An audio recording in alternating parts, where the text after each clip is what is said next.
Si l'argent disparaissait demain, ce ne serait pas avec un grand fracas.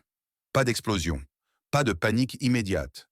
Juste un lent effondrement, presque invisible. Les premiers signes paraîtraient anodins.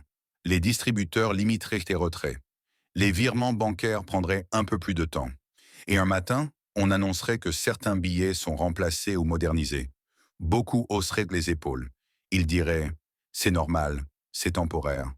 Mais ce serait déjà le début de la fin. L'histoire nous l'a appris.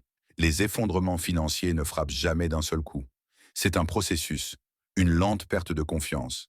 Et quand la confiance s'en va, l'argent s'évapore, même s'il est encore dans tes mains.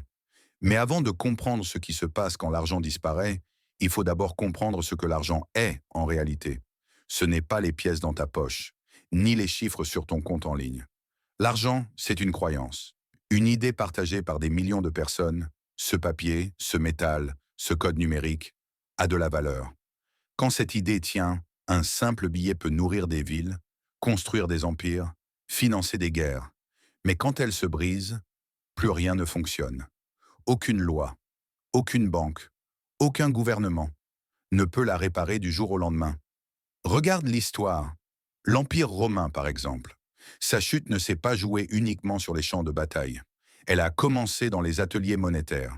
Les pièces d'argent, autrefois pures, étaient peu à peu mélangées à du cuivre, à du plomb, jusqu'à ne plus rien valoir. Les commerçants n'en voulaient plus.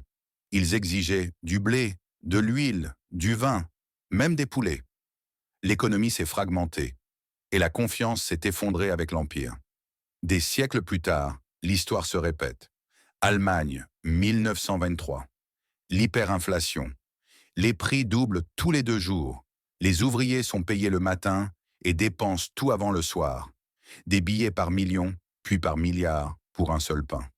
Des brouettes d'argent, des gens qui brûlent des billets pour se chauffer, et un pays qui découvre que l'argent n'a plus de sens. Il n'a pas disparu physiquement.